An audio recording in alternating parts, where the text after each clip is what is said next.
era uma vez. Toda vez que a gente que é pai, né? Mãe, professor, que era uma vez. Aí os olhinhos das crianças brilham. Ei, uma historinha. Porque a história captura, atrai a nossa atenção. Não é verdade? Quem não gosta de ouvir uma história? Não é à toa que os novelistas, os filmes, tudo isso trabalha numa história. Uma história, seja ficção, não é? Geralmente uma ficção, ou mesmo uma história real que se transforma num livro, num filme, num documentário. Mas geralmente somos capturados pela narrativa. Não é à toa que a Bíblia captura a nossa atenção. Meu pai, ele lê uma média de... Ele está lendo, às vezes, 8 capítulos do Antigo Testamento, 8 do Novo. E ele falou para mim, eu peguei um gosto pela Bíblia, filho, que eu não paro mais. E ele lê bastante. Eu fico tão feliz de ver meu pai com 86 anos, né, com um amor com a palavra. Assim, sempre que eu ligo para ele, ligo todos os dias, ele mora na Bahia, mas eu fico feliz dessa paixão que ele tem com a palavra de Deus. E nós vamos falar, então, que Jesus era um contador de histórias. Ele era o mestre contador de histórias. E ele capturava, atraía a atenção dos seus ouvintes através das parábolas. Parábolas, a gente tem uma definição aqui. O que é uma parábola? Que o Novo Testamento está cheio delas, né? É a comparação em história curta, cujos elementos são eventos e fatos do dia a dia, em que se ilustra uma verdade moral ou espiritual. Então, Jesus contava histórias simples do dia a dia para que as pessoas entendessem realidades superiores. Através de uma história, Jesus fazia um conceito de teologia difícil, místico, se tornar uma verdade simples do dia a dia. Então ele contava as histórias. E através das histórias, ele ensinava as pessoas.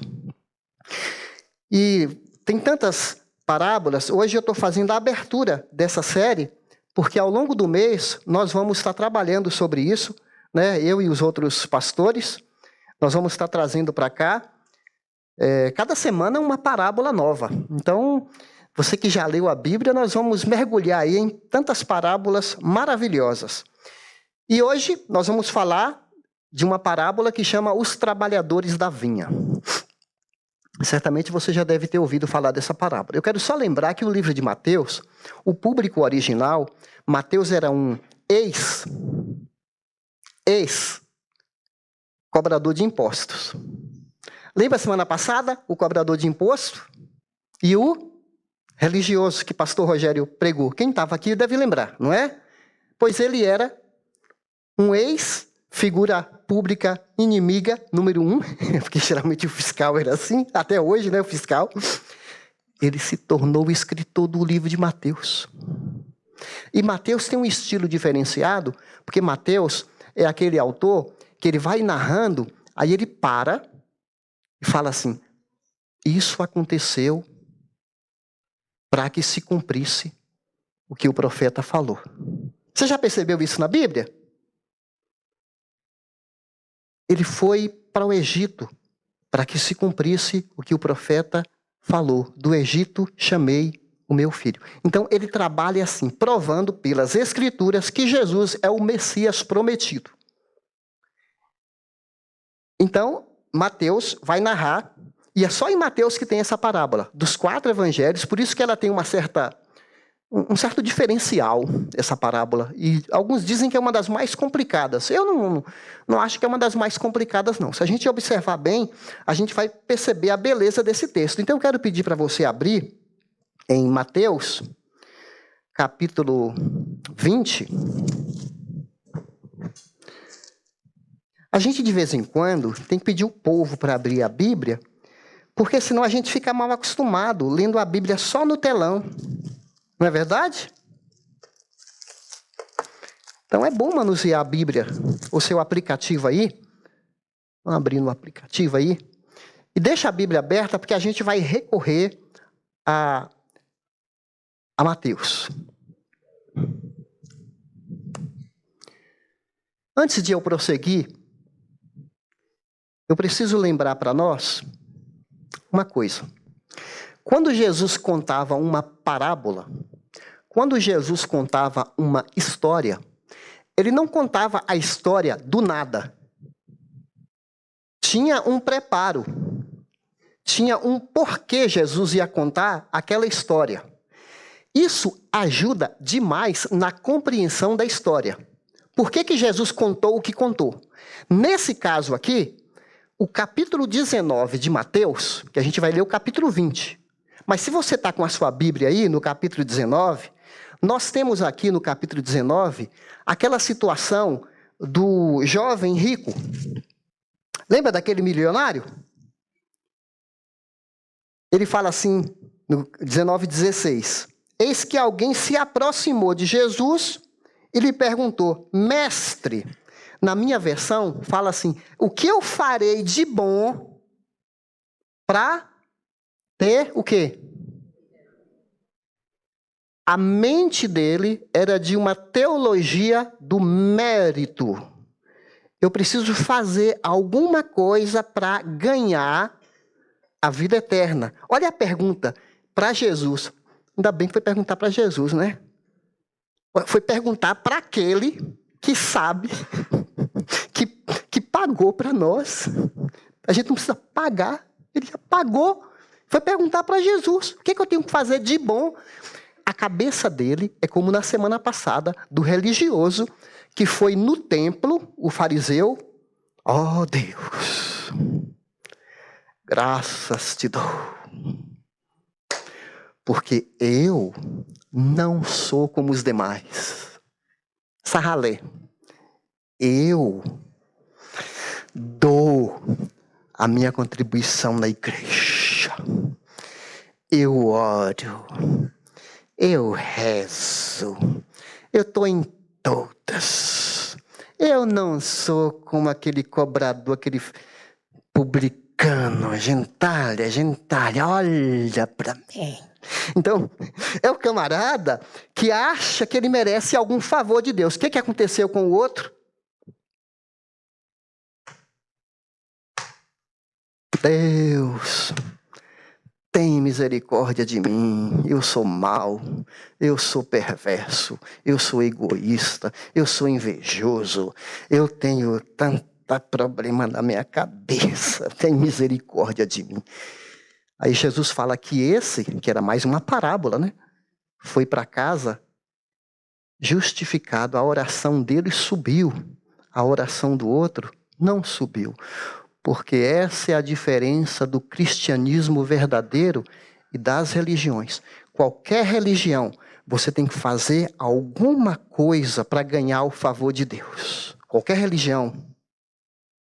Muçulmano, umbandista, hindu, qualquer religião, animista, você tem que fazer alguma coisa para ganhar o favor de Deus. No cristianismo, Jesus já fez. Ele pagou com a vida em nosso lugar. A gente faz qualquer coisa tão somente por gratidão. Não para ganhar, mas porque nós ganhamos. Tudo isso vai nos ajudar a compreender a parábola. Eu não estou falando do nada. Alô? Posso continuar? Então vamos lá. O jovem pergunta, o que eu tenho que fazer para ganhar a vida eterna? O que Jesus fala? Vende tudo que você tem, dá aos pobres e me siga. Jesus falou isso especificamente para aquele rapaz, para desmascará-lo. Porque tem muita gente que fala, que ele falou assim, eu tenho seguido todos os mandamentos. Então Jesus falou que o primeiro mandamento, ele já não serviu. Qual que é o primeiro mandamento, gente? Amarás o Senhor, seu Deus, acima de todas as coisas. Ele amava o dinheiro acima de todo. Ele já quebrou o primeiro. Jesus já desmascarou o cara na primeira, assim, né? Porque fala que ele se afastou e Jesus mostrou que o centro, a referência dele, não era Deus. A referência dele, o contentamento dele, a identidade dele estava no que ele possuía. Ele vivia em função, ele era um rei para ele mesmo, né? E ele, então, Jesus desmascara. Por isso que ele sai. Ele não queria mudar de dono. Ele não queria mudar de rei, de senhor. Ele queria continuar seguindo ao dinheiro. Tá. Pedro está ali de gaiato, os discípulos também estão escutando a história. Aí Pedro vai e faz uma pergunta para Jesus, que está no versículo 26. 25. Ao ouvirem isso, que é esse discurso, né, do jovem rico, os discípulos ficaram perplexos e perguntaram: quem pode ser salvo? Jesus olhou para ele no 26, para eles: para o homem é impossível, mas para Deus todas as coisas são possíveis. Então Pedro lhe respondeu: olha, Pedro, é? Esse rapaz não quer deixar tudo para te seguir? Nós deixamos. Não é isso que Pedro está falando aqui, gente? Aqui no 27, nós deixamos tudo para te seguir. Deixamos pai, mãe, minha profissão de pescador. E era que eu era um microempresário e eu deixei tudo para te seguir e tal. Aí então, o Pedro está com a mesma cabeça meritória de que ele merece. O mestre não está vendo, esse rapaz aí não desfez do que ele tinha, mas nós abandonamos tudo para te seguir. Aí então Jesus fala para Pedro, no versículo 28, por ocasião da regeneração, quando ele voltar, né, o Filho se assentar no trono glorioso, vocês que me seguiram também se assentarão em 12 tronos para julgar as 12 tribos de Israel. E todos os que tiverem deixado casas, irmãos, irmãs, pai, mãe, filho, campo, cachorro, por minha causa, receberão o quê? 100 vezes mais e herdarão a vida eterna. Aí Jesus fala um ditado aqui. Esse ditado está no 30, que vai nos ajudar a entender a parábola. Contudo, muitos primeiros serão últimos, e muitos últimos serão primeiros. Vamos ler juntos? Contudo, muitos primeiros serão últimos, e muitos últimos serão primeiros. Agora sim, na verdade, você sabe que esses números, capítulos e versículos não são inspirados pelo Espírito Santo, né? Esses capítulos e versículos foram adicionados muitos anos depois que a Bíblia ficou completa. Esses números servem para nos ajudar a separar os textos para a gente localizar e entender. Então, na verdade, o capítulo 19 devia estar ligado com o 20. Entendeu? Ué, por que você está falando isso, pastor? Porque agora ele vai contar uma parábola que vai explicar para nós o que significa primeiros serão últimos e últimos. Então ele vai contar essa parábola. Pronto. Posso ler a parábola agora, gente? Vocês deixam eu ler? Demorei, né? Né, Vitão? Demorei. Fica concordando ainda comigo. Vamos embora aqui, ó. Vamos lá. Olha, para quem não tem Bíblia aí, eu vou dar uma colher de chá para você. Você quer pastor bom, hein? Ó, daqui a pouco eu estou me engrandecendo aqui, eu preciso de uma parábola para parar com isso, ó. Vamos lá.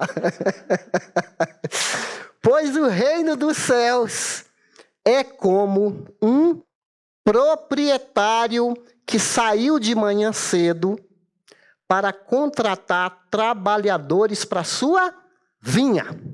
O que é uma vinha, gente? Plantação enorme de uva. Coisa boa, hein? Ele combinou pagar-lhes quanto? 1 denário pelo dia e mandou-os para a sua vinha. Que hora que ele foi, gente?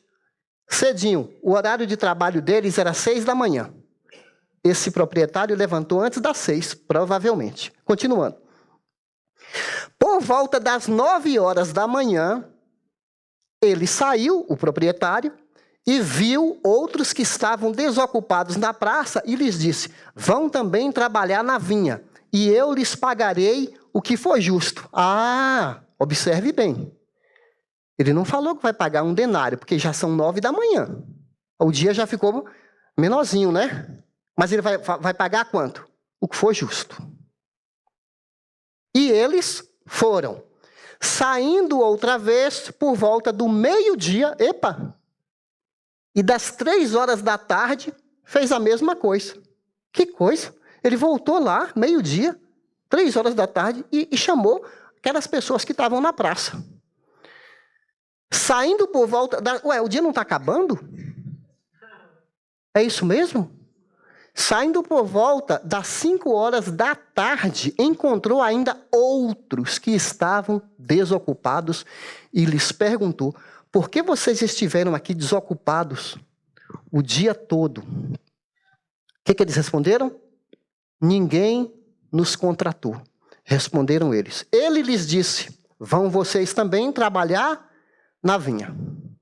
Ao cair da tarde, final do expediente, o dono da vinha disse a seu administrador: chame os trabalhadores e pague-lhes o salário, começando com os últimos. Olha aquele ditado lá, gente. Começando com os últimos contratados, os das 17 horas, e terminando nos primeiros que foram contratados, que hora? 6 da manhã. Vieram os trabalhadores contratados por volta das 5 horas da tarde, e cada um recebeu quanto? 1 denário. Aqui começa a crise na parábola. Você entendeu? Aqui começa a crise. Por quê? Porque os caras vão ganhar igual os que ralaram o dia inteiro. Vamos lá. Quando vieram os que tinham sido contratados primeiro, esperavam receber mais. Mas cada um deles também recebeu quanto? 1 denário. Quando o receberam, começaram a se queixar do proprietário da vinha, dizendo-lhe: estes homens contratados por último trabalharam apenas 1 hora, e o Senhor os igualou a nós que suportamos o peso do trabalho e o calor do dia. Mas ele respondeu a um deles: amigo, eu não estou sendo injusto com você. Você não concordou em trabalhar por 1 denário? Receba o que é seu e vá. Eu quero dar ao que foi contratado por último o mesmo que lhe dei. Eu não tenho o direito de fazer o que quero com meu dinheiro? Ou você está com inveja porque eu sou generoso? Olha de novo o ditado, gente. Assim, os últimos serão os primeiros e os primeiros serão os últimos. Então, Jesus, ele abre a parábola contando: os últimos serão os primeiros serão os últimos. É como se fosse uma moldura. Pensa na sua imaginação, a história que Jesus contou como uma moldura. Ele coloca na parte de cima esse ditado: os últimos serão os primeiros e os primeiros os últimos, e ele fecha a parábola. Agora, falou no final do capítulo 19, e agora no versículo 16, a mesma coisa. Assim, os últimos serão os primeiros serão os últimos. Isso já nos ajuda a compreender. Ele vai explicar na parábola o que quer dizer isso. Então, vamos lá. Vamos lá.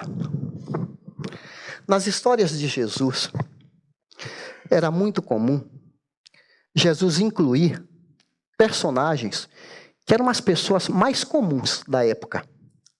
Trabalhador braçal, dona de casa. Lembra da mulher que perdeu as moedas? Dona de casa. Ele incluía mulheres que eram mal vistas pela sociedade, a mulher do poço.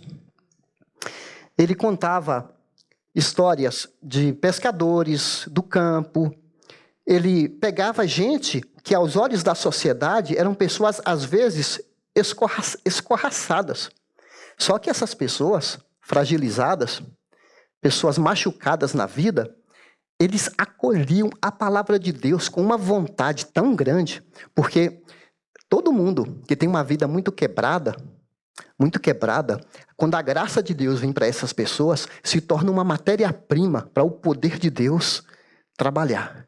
E nas parábolas, Jesus denuncia o perigo da religiosidade, o perigo das pessoas que se acham que merecem, como os judeus, os fariseus. Está o tempo todo Jesus denunciando aquelas pessoas arrogantes, que se acham melhores do que as outras. Aí logo você vai perceber isso aqui.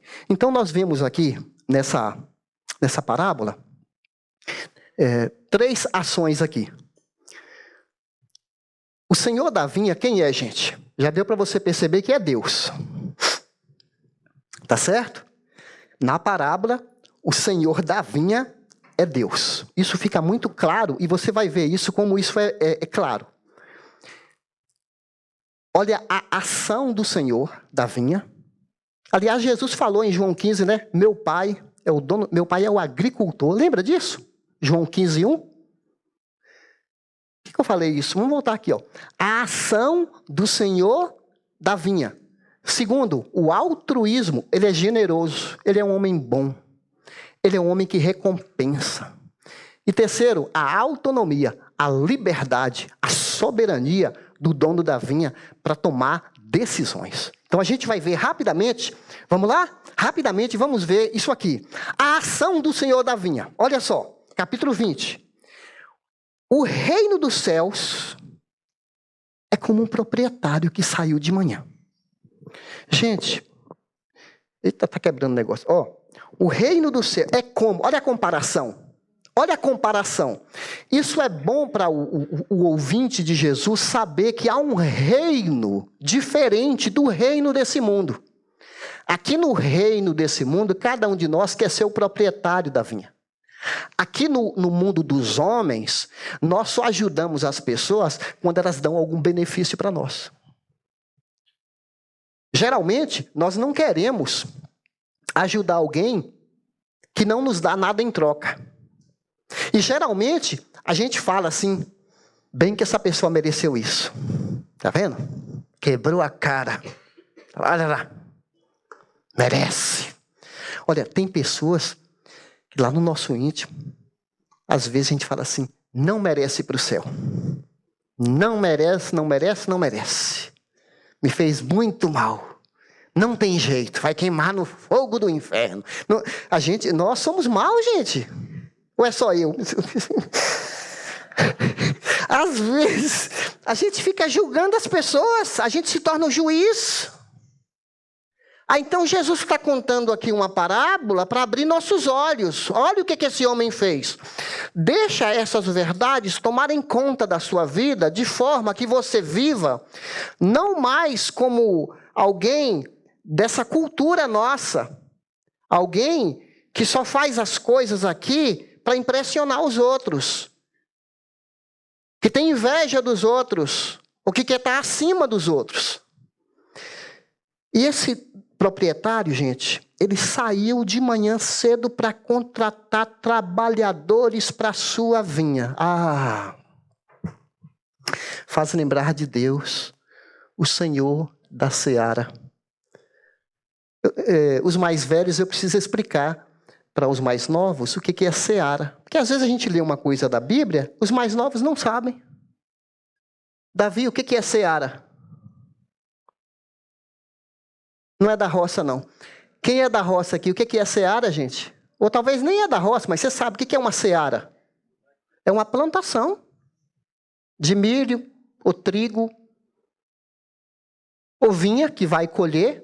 Qualquer plantação que você vai colher é uma seara. Quem é o dono da seara? Deus. Jesus não falou isso? Peçam ao Pai que mande trabalhadores para a sua seara, para colher os campos que estão maduros. Esse senhor da seara, as uvas, era verão, era época de colher uvas e precisava de trabalhador, porque se demorasse, a uva ia apodrecer no pomar, ia tomar prejuízo. Ele precisava de trabalhadores para a seara.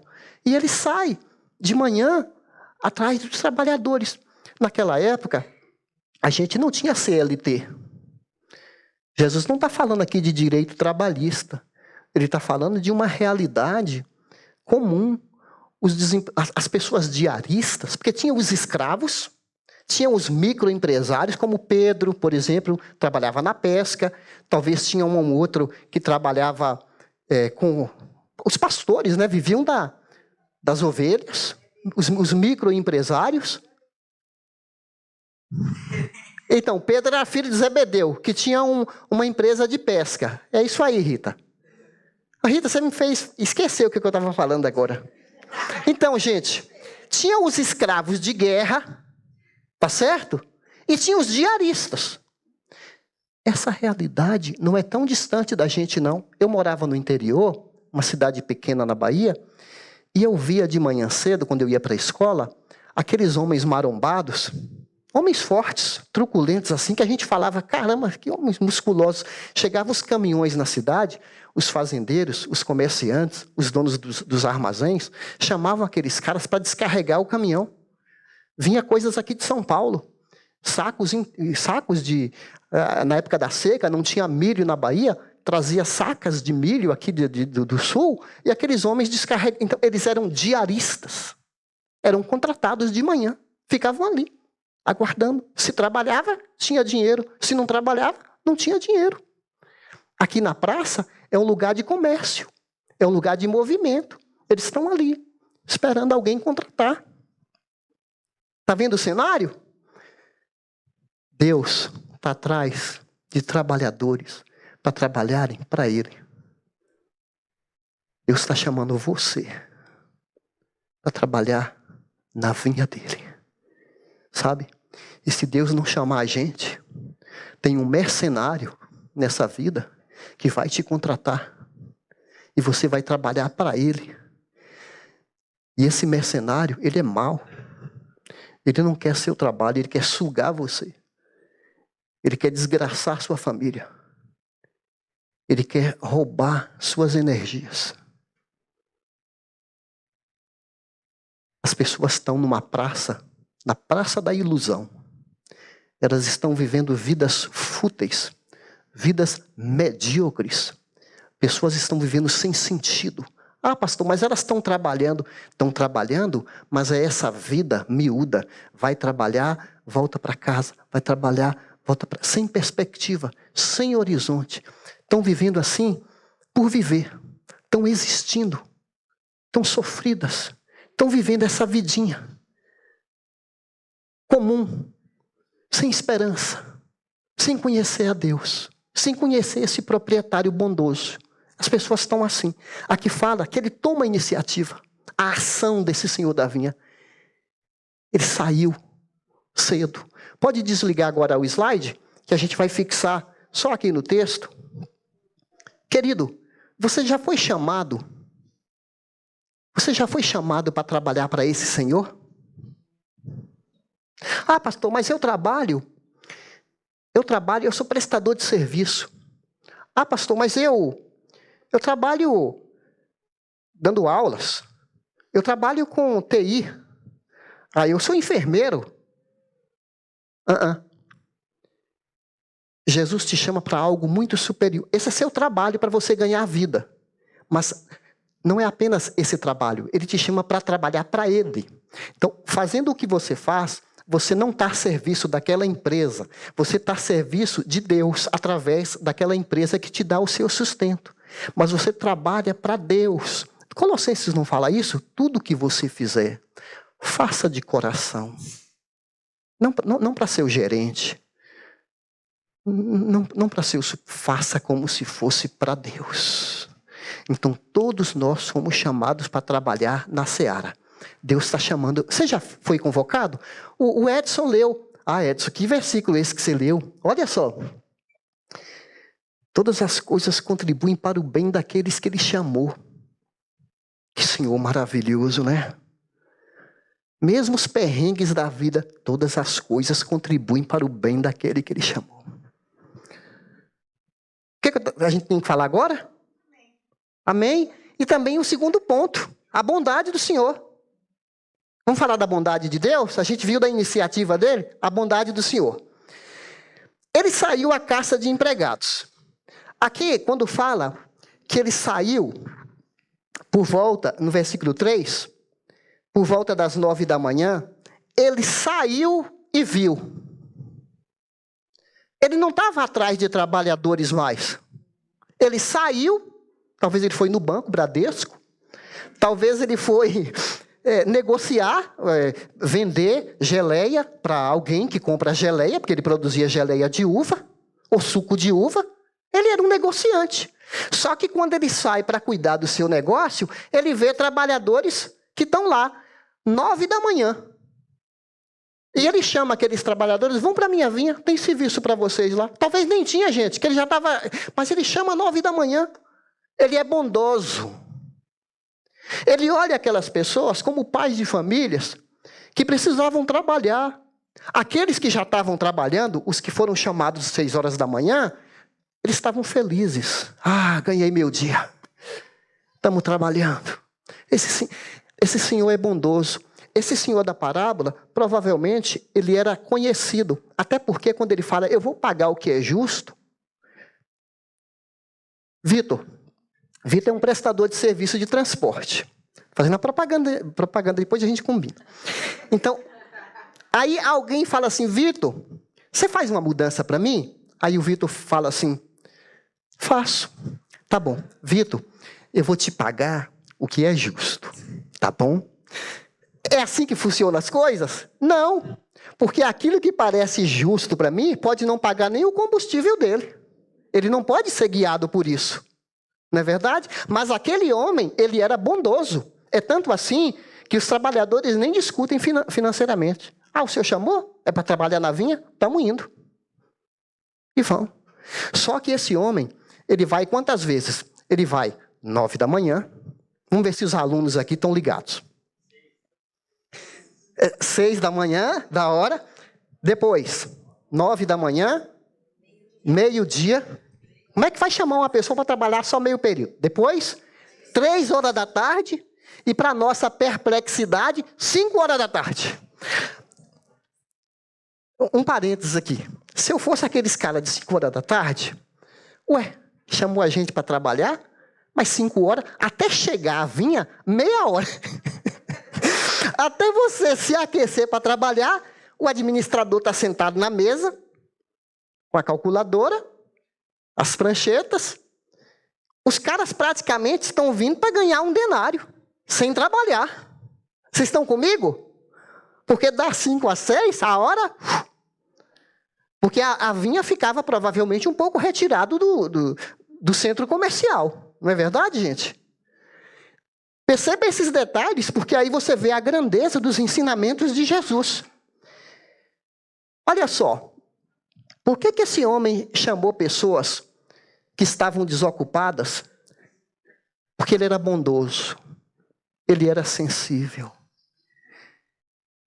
Ele deve ter se colocado no lugar daqueles pais de família que poderiam pensar, e hoje, o que eu levo para meus filhos? Quando eu chegar na porta de casa, meus filhos vão falar, o que o senhor trouxe, pai? A minha esposa vai perguntar, você trouxe a mistura? E eles estão ali esperando alguém para contratá-los. E vem aquele homem e chama nessas horas. Imagina, ele se moveu de compaixão. Assim é Deus. Ele se move de compaixão e chama as pessoas em diferentes momentos da vida das pessoas. Sabe, gente? Deus não precisa de mais trabalhadores. Esse proprietário, talvez ele não precisava, mas ele chamou a si mesmo. Alguns de nós foram chamados para Deus nas primeiras horas da nossa vida. Alguns de nós foram chamados quando você era pequenininho, de um lar cristão. Sua mãe, sua avó, falou de Jesus para você. Talvez outros de nós foi chamado às 9 da manhã. Você já tinha uns 20 anos, sei lá. Alguns de nós foram chamados, talvez meio-dia. Já tinha 30 anos ou mais. Talvez alguns de vocês foram chamados às 3 horas da tarde. Ou os mais recentes, às 5 horas da tarde. Olha os ensinamentos daqui. O que Jesus quer ensinar para nós? Algumas pessoas já falaram para mim assim, pastor, como eu queria ter sido chamado para Deus quando eu era criança. Eu já dei tanta cabeçada na vida. Eu já errei tanto. Teve uma pessoa que falou para mim recentemente, se eu tivesse um pouco mais de compreensão, eu nem tinha largado a minha esposa. Mas por impulso, eu abandonei a minha esposa, abandonei meus filhos. e eles constituíram uma nova família, nem tenho mais chance. Ah, se eu tivesse conhecido Jesus. Eu gastei tanto dinheiro. Eu queria pagar as contas. Eu era farrista, desperdicei dinheiro. Hoje eu pago aluguel. Ah, eu queria ter conhecido Jesus. Eu queria ter tido mais juízo. Como é bom Jesus. Como é bom a paz que Ele me dá. E eu desperdicei anos da minha vida num vício que me sufocou, que tirou de mim as coisas melhores. Aí eu estou lembrando aqui das palavras de um teólogo chamado Agostinho, que viveu no século, acho que foi século 4 ou 5, que ele falou assim: tão tarde eu te amei, doçura minha. Tarde eu te amei. Como é bom trabalhar na sua vinha. Pena que eu fui contratado ao meio-dia para trabalhar na sua vinha. Olha, ele já foi alcançado pelo Evangelho quando ele tinha mais de 30 anos. Ele queria ter conhecido, ele era um cara assim, mulherengo, era tranqueiro o Agostinho. Vocês ouviram falar do Santo Agostinho? Vocês não sabem quem é esse Santo Agostinho. Ele tem um livro chamado Confissões de Agostinho. Gente, vou te falar, onde que esse homem foi e de onde Deus tirou? Parece com alguns de nós. Se a gente fosse abrir o confessionário aqui, alguns de nós aqui, ai.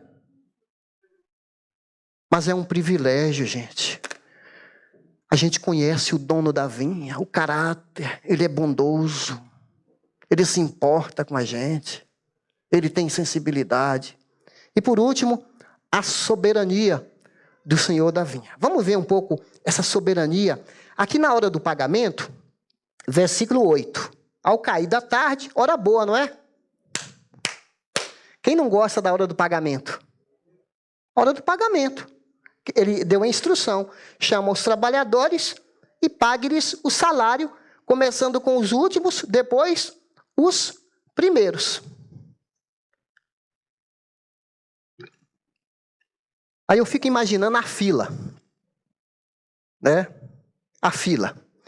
Os que chegaram 5 da tarde estão aqui na frente. Os que chegaram, que horas? 3 horas da tarde. Os que chegaram meio-dia. Os que chegaram 9 da manhã, os que chegaram 6. E os que chegaram 6 estão aqui de bituca olhando, né? Estão olhando lá. E eles estão vendo 1 denário para você, 1 denário para você, 1 denário para você. E um deles que está mais à frente assim, a coisa está boa hoje. A coisa está maravilhosa. Para quem chegou 5 da tarde, está ganhando 1 denário. Mal, se ele der 10 denários para mim, está de bom tamanho. E o outro, é verdade. Hoje, estamos bem na fita. Aí eles vão chegando e os outros vão saindo. Felizes da vida. Eu fico imaginando aqueles que ganharam... Mas será que fez a conta errada? Pagou 1 denário. Não trabalhei. Então, eles até saem de cena da história, tão felizes da vida. Os outros, fala no versículo 11, aconteceu um murmúrio. Tem uma tradução que fala, eles começaram a murmurar. A palavra murmúrio, ela tem uma sonorização. Parece, essa palavra vem do chacoalhar das águas. Murmúrio. Eles estão murmurando aqui. Porque quando chega a vez deles, eles veem os trabalhadores das 6 horas, só 1 denário. Só 1 denário. Todo mundo foi igualado para 1 denário. Aí os que estão mais atrás, que estão vendo os colegas que começaram cedo ganhar 1 denário, mas eu acho um absurdo. Eu acho um absurdo. Olha isso.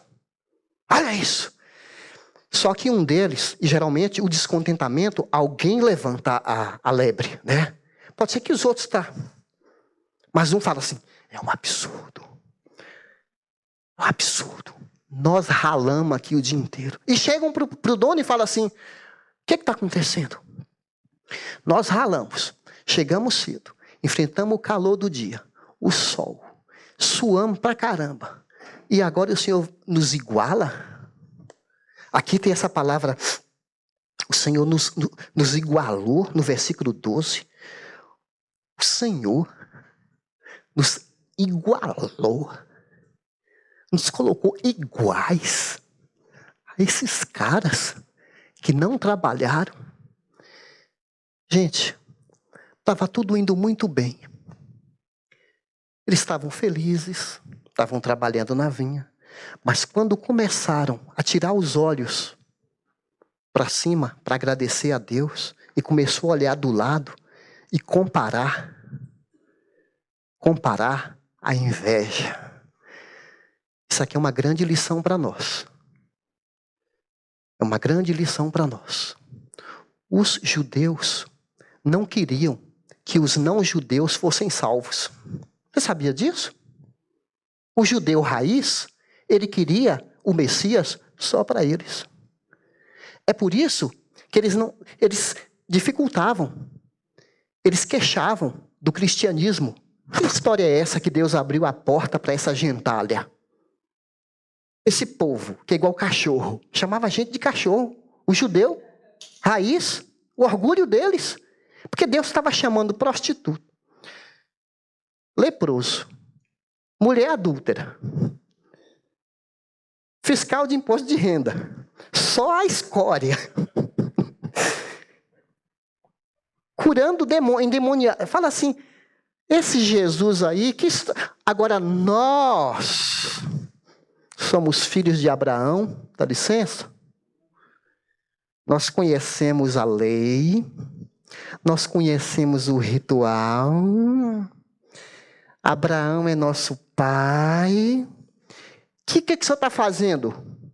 Que está chamando esses primeiros e dando valor a esses últimos, sendo que nós somos os primeiros. Você entendeu aqui o que está acontecendo? Agora vamos parar um pouquinho aqui, deixar de pensar no judeu, vamos pensar no crente velho.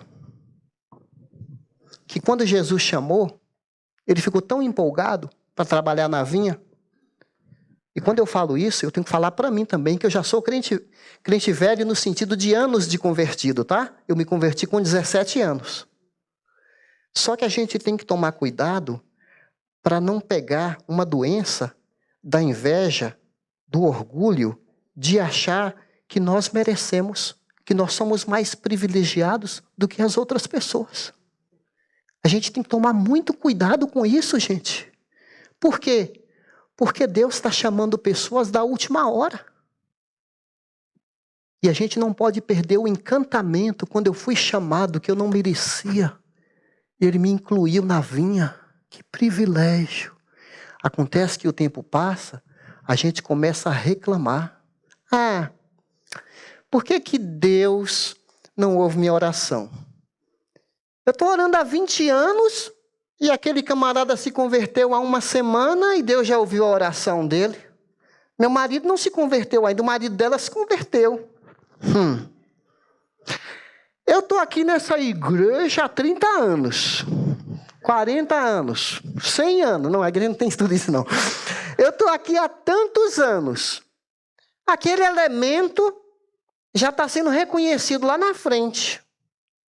E eu já dei tanto dízimo nessa igreja. Eu já contribuí para construir esse prédio. Eu já sentei nessas cadeiras aqui tantas vezes, já trabalhei em tanta coisa. E eu? O Senhor está fazendo acepção de pessoas. Para você pensar a pequenez, a cabeça da pessoa. Aí eu orei e o Senhor não me curou. Aquela pessoa orou, o Senhor curou. Por que aquele irmão tem aquele dom, ele chama a atenção das pessoas? Olha o Edson. Menino simpático, está lá. Eu também quero cantar. Agora, se eu não quer que eu cante, não, de repente a pessoa não tem condição de cantar. Você entendeu? Às vezes a gente quer entrar em área que não é da nossa competência. Essa parábola está ensinando para nós que Deus os igualou. Não importa se você tem 10, 15, 20, 30 anos de cristão. Aquele ladrão que morreu na cruz e creu em Jesus, ele recebeu um bem-vindo tão grande como Timóteo, que desde a infância conhecia as sagradas letras. Você está entendendo? Deus é bondoso, Ele está chamando as pessoas. Eu não suporto gente do LGBT. Vai tudo queimar no fogo do inferno, gente do LG, é isso que fala? LGBTQIA+. Você se sente melhor do que ele? Seu orgulho classifica as pessoas, coloca rótulos nelas. Deus ama essas pessoas também. Ele está fazendo de tudo para chamar essas pessoas para conhecê-lo. Às vezes a gente coloca rótulos e tem tanto heterossexual, safado, traindo a esposa, vivendo na pornografia e se achando, porque vai na igreja, se achando o ó do borogodó. Percebe como nós discriminamos as pessoas? Deus ama todas as pessoas. Agora, Deus ama as pessoas do jeito que elas estão. Mas Ele se recusa a deixá-las assim. Ele quer que elas sejam como Jesus. Quem disse isso foi Max Lucado, um escritor muito conhecido. Tá certo? Finalizando, meus irmãos, a parábola, o dono dá uma repreensão nessas pessoas que vivem comparando. Quem é você que vive comparando com os outros? O apóstolo Paulo pergunta isso, como se você não tivesse recebido. Quem é você? Quem você se acha? Na igreja, meus irmãos, você pode ser empresário, você pode ser uma pessoa de muita posse. Aqui na igreja todo mundo é chamado de servos. Seja patrão, seja empregado, todo mundo é servo do Deus vivo. Aqui só tem uma celebridade, só tem uma estrela, seu nome é Jesus de Nazaré. Ele é o astro. Todos nós aqui estamos olhando para ele. Não é verdade? Agora, deixa eu te falar uma coisa. Apocalipse fala que existirão muitos tronos, não só aqueles 12. Fala que nós vamos reinar com Cristo. Ele vai dar tronos, responsabilidades para nós. Apocalipse 22:5. Reinarão pelos séculos dos séculos. Então, tem um casal que eu admiro bastante. Falou uns dias atrás para mim, aqui da igreja. Falou, eu já trabalhei na diretoria dessa igreja. Já servimos como líderes, diretores aqui da igreja. Tivemos cargos aqui. Hoje a gente trabalha limpando quando precisa. A nossa alegria, a gente é indigno. A nossa alegria é servir a Deus. Não importa cargo, mas importa é servir. Como a gente deveria ser agradecido. Eu não sei o que você faz na vinha. Se você limpa a vinha, se você tira a uva, se você faz geleia, se você aduba a terra, se você coloca água, tem trabalho para cada um de nós na vinha de Deus. Mas só o fato, eu queria ser o lixeiro da vinha de Deus. Porque o privilégio de estar na vinha não tem preço. Os primeiros trabalharam mais do que nós. Pedro, Paulo, João, trabalharam duro. Eles enfrentaram perseguições, pedradas. Alguns deles tombaram como mártires. Enfrentaram o calor da provação. Lá atrás, na vinha, hoje, é tão fácil ser crente. Um ambiente gostoso, né? Bancos confortáveis, temos um prédio, temos tanta comodidade. Nós somos os últimos, que Ele não esqueceu de nós. A gente vivia na praça da ilusão, na praça, no tédio, porque essa vida, e não estou falando de dinheiro não, vocês viram os 5 milionários que entraram numa cápsula? É um mundo que a pessoa quer conhecer, está atrás de uma ilusão, uma experiência nova. E olha, desperdiçaram as suas vidas numa loucura. Tem gente desperdiçando a vida em tanta loucura, nas drogas, nos braços das mulheres, nos braços dos homens, tentando encontrar em alguém que supra sua necessidade. E ninguém consegue suprir. Só Jesus é o pão da vida que satisfaz, que nos completa como gente, como pessoa. Tomara que hoje você atenda o convite, que Ele está chamando. Eu quero você na minha vinha. Tem lugar para você na minha vinha. Vem para cá. Saia dessa ilusão. Vem para cá. Vem para cá. Senhor, muito obrigado. Que privilégio. Oh, Pai. Obrigado porque o Senhor nos viu nessa praça da ilusão. Nós estávamos mortos como num cemitério. Éramos mortos em delitos e pecados, mas Deus nos vivificou, nos deu vida, vida plena, uma vida diferente. Que esperança que a gente ganhou. Obrigado porque Jesus na cruz pagou uma dívida impagável. Jamais, jamais conseguiríamos pagar o estrago que o pecado fez na nossa vida. Mas o Senhor liquidou na cruz. O Senhor creditou em nossa conta a justiça de Cristo e nos fez justos sem a gente ser. Nos deu uma posição tão privilegiada, porque não há mais condenação para aqueles que estão em Cristo Jesus. Nada poderá nos separar do amor de Deus. Será perseguição, será fome, será nudez, perigo, espada, nada, nada, nada. Porque em Cristo, não em nós, mas em Cristo nós somos mais que vencedores. Queremos ser gratos, queremos demonstrar nossa admiração, nosso respeito, nosso agradecimento ao dono da vinha. Ó Deus, enquanto a gente está terminando o nosso culto, tem irmãos aqui, Pai, que estão sendo tocados pelo Espírito para trabalharem com atitude melhor, para não terem inveja, não ficar olhando as redes sociais e se comparando com as pessoas que estão aí nos holofotes da vida. Nos ajude a nos contentarmos, a nos alegrarmos nas nossas pequenas conquistas que o Senhor nos dá. Nos ajude a ficarmos felizes com nossos filhos, com a esposa de cada um, com o trabalho. Tira de nós, Pai, essa atitude que prejudica. Ó Deus, o Senhor nos repreendeu hoje e a gente aceita a repreensão. O Senhor é justo em todas as suas obras, em tudo que o Senhor faz. Ó Deus, talvez tenha alguém aqui que quer trabalhar na vinha, quer ser chamado, e o Senhor está chamando. Tem alguém aqui? Deus está te chamando hoje para você vir para a vinha, para que Ele seja o seu Senhor. Tem alguém? Amém. Eu vi sua mão. Amém. Alguém mais? Eu quero trabalhar na vinha. Eu aceito o convite do dono da vinha. Eu quero trabalhar. Eu quero ter o prazer de servir a Deus. Alguém mais? Obrigado por essa mão levantada, Pai. E cada um de nós que assimilou a Tua palavra em nosso coração. Ó Deus, queremos Te servir com alegria e lembrar das palavras do apóstolo Paulo.